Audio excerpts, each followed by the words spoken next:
Welcome to Commander Quickies, where we take a specific aspect of Commander and crunch it into a 5-minute, easy-to-watch video.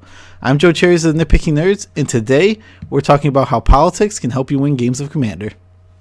Politics is the most underutilized way to gain advantage in Commander. But what is politics in Commander?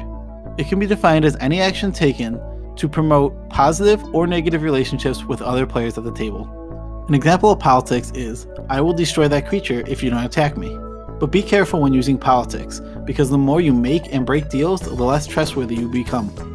In Commander, all the other players at the table are still your opponents, so even if you strike a deal with them, you will most likely have to betray them at some point. How can you know the best times to make a deal? Killing a huge threat, such as an early game Soul Ring or a late game Vorinclex, can be a great way to gain favor with other players at the table. You can also gain favor with the player with the huge threat by saying something such as, I won't kill your threat if you don't attack me. Board weights almost always create a temporary opportunity for an alliance. The key is to look to the person who benefits the most from you casting or not casting a spell and talk to them about it. You can use key phrases such as, remember when I killed that creature before it attacked you? Or, don't worry, I'll let that resolve. Clever lines such as, wanna be friends, have high success rates in Commander. In the same way that you have to spend money to make money, you have to give advantage to get advantage. Some examples are, killing a threat before it hits an opponent, letting a strong creature or enchantment resolve, or tutoring for a suboptimal card. Some cards promote political actions more than others. Queen Marchesa is a perfect political commander. You can earn goodwill in the form of letting your opponents take the monarchy from you, and you gain the advantage of getting a 1/1 and then taking the monarchy back. Fact or Fiction is a great opportunity to make deals too. You can say such things as, give me these 3 cards and I'll use X to kill Y. Council's Judgment is a weird card that, depending on the turn order, can make or break deals. It's not the best rate for a removal spell, but its political opportunities push it into playability. Humble Effector can take over games while not being targeted by removal due to the fact that any player could receive him next. Key is to be friendly and bounce him around the table while making deals to get him back. Another popular voting card is Savala's Stampede, and special shoutouts to the least political voting card, Expropriate. With the underrated commander card, Pier's Whim, you can make an instant ally by naming them your friend rather than foe. Tasker activations also allow you to choose a player and then allow them to give you a card back, especially if you say that giving you a removal spell means you can get rid of something of another opponent's. Players can leverage counterspells to counter wraths that would barely affect them in order to secure a lethal attack against somebody else.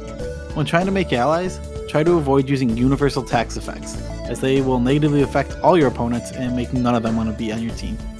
Certain decks will always play more political than others. If you have a 100% tuned combo deck, you can't expect to make many friends at the table. If you have a strong graveyard deck that's consistently winning on turn 5, you can't expect to weasel your way out of a Bajuka Bog. You can't really play politics when you're casting a spell that is about to win the game, like Tooth and Nail or Omniscience. Odds are, the player who's holding up counterspell is countering it no matter what. Decks that aren't extremely threatening at the table have the highest chance of forming juicy deals.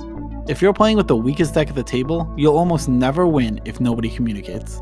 Therefore, it directly increases your win percentage if you make deals, help stronger players than you, and maybe eventually usurp them.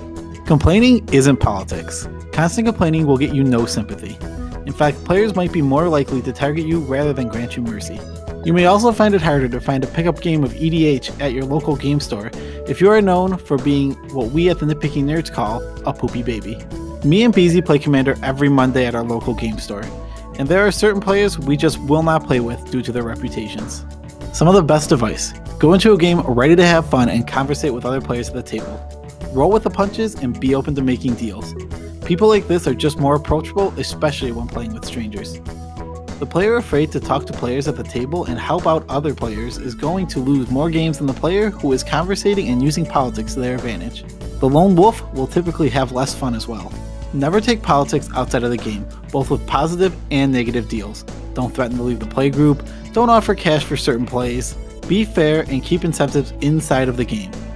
Magic is just a game in the end, and Commander games are amazing because you basically get to talk to your friends for an hour while playing the game you love. Thank you for watching, hope you enjoyed the video.